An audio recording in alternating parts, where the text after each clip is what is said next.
Hello, my name is Sophie Satchel. This is a quick video, one in a series of four, for businesses applying to STEMLab's Growing Innovation Fund. All of these videos will be made available to you and should be used in conjunction with the written guidance notes when completing the application form. This particular video is looking at value for money. It addresses questions 6.1 to 6.4 in the application form. Value for money is essentially asking, how will your project provide good value for money? So question 6.1, project justification and option analysis. This question is essentially asking you to outline your project, and you need to write down other kind of solutions or projects that you've considered to be able to reach to the point where your project is at now. The best way to answer this question is to essentially create a series of options or solutions that you have already considered. So one of them needs to be the do nothing or do minimum project option. And in this instance, it would be going ahead without completing any project. And in this option, you need to showcase that you would essentially be continuing business as usual, and that the issue or the innovation that you've suggested will not be happening. And therefore, what are the impacts of that on your business?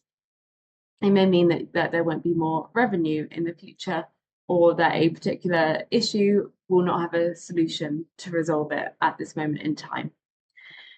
And then the next option that you should outline is the preferred option. The preferred option is the one that you're going ahead with and the one that you are applying for in your application form. In this option, you need to outline the cost, the basic kind of outline of your project, and why this option has been chosen. So why is this option preferable over the do nothing option, and also maybe another option that you have not gone ahead with? In this option, you need to also demonstrate that it is the best kind of value for money. You're getting the most out of the project compared to the amount of money invested into the project.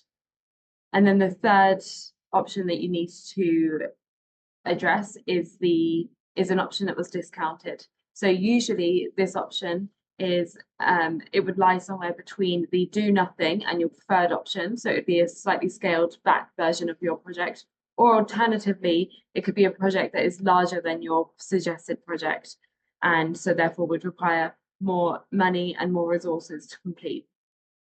Again, you should give a rough outline of the cost of this project, what this project would entail, the resources required for it, the outcomes of this project. And then as a summary in this response, you need to kind of summarize why you've chosen the option that you've gone ahead with. So why have you done this one over the do nothing option, and also the other option that you have not gone ahead with? Why is your preferred option the best value for money in this case? Question 6.2 is what assessments have been made of cost and affordability? So this question is looking at the amount of funding that's going into the project, and it's looking at kind of what are the costs, how have you got to the costs? So in response to this question, you need to outline what the costs are, how you've got to the cost, what sources they're from, I mean by that.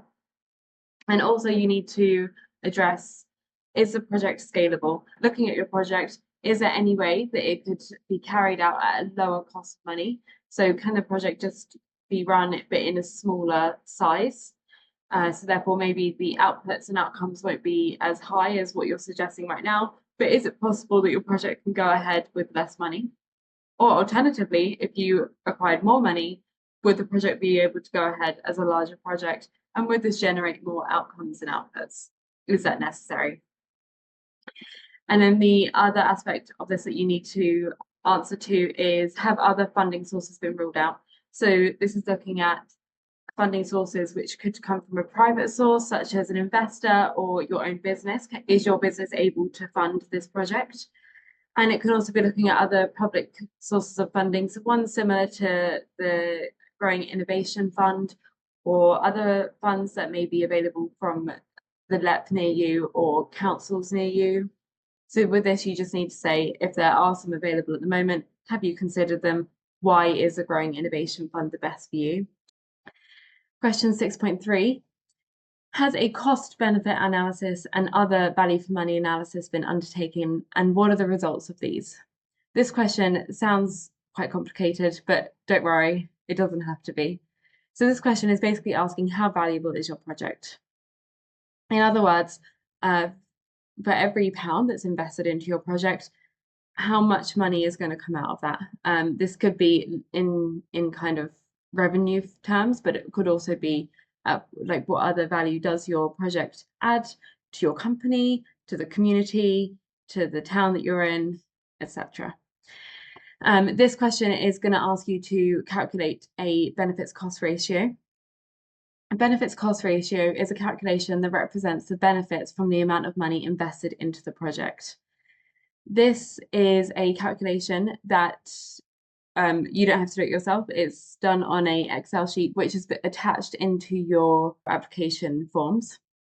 All you need to do is open up the Excel sheet and it will look something like this. So here you can see that there are a number of cells. Essentially, this is going to create the benefits cost ratio. So what you need to do is you need to input into these pink cells here. So this is going to take the forecast spend. So the cost of your project, you need to break down the spend across the 5 years in total. If you're not spending in year 4 and 5, or alternatively, if you're not spending in year 1, then you can just leave it as 0. Just ensure that the total does add up to your total project cost. And then you also need to describe the forecast income. So this is once your project starts to generate any income, what is that projected income, and write it down here. Obviously, this only goes up to year 5. You may not have any income in years 1 and 2. It's whatever applies to you. And then over here, there's a couple of things that needs to be done to these spend and income figures, which are all accounted for, and all the calculations are embedded within the Excel document. This is a simplified version of what the government requires of a analysis of public spending money. And so these kind of calculations, don't worry about them too much, they're all embedded, but essentially an optimism bias and a discount rate needs to be applied to these figures. And then finally, in this yellow cell down here, we can see that the benefits cost ratio has been calculated. This calculation will come up anywhere kind of between the numbers of 0 to maybe a 3 or a 4. And this essentially represents, for every £1 that's invested into the project, how many pounds will be seen as an outcome from this project. And then you need to just input this BCR value into your application form and just write a piece of analysis along with this, just to highlight, for every £1 invested, this is the amount of pounds that are coming out. Any number above 2 is a great figure, so make sure that you annotate it positively. If your number is below 1, it means that you are generating a lot less income than what you're spending, and this may mean that your project is unviable.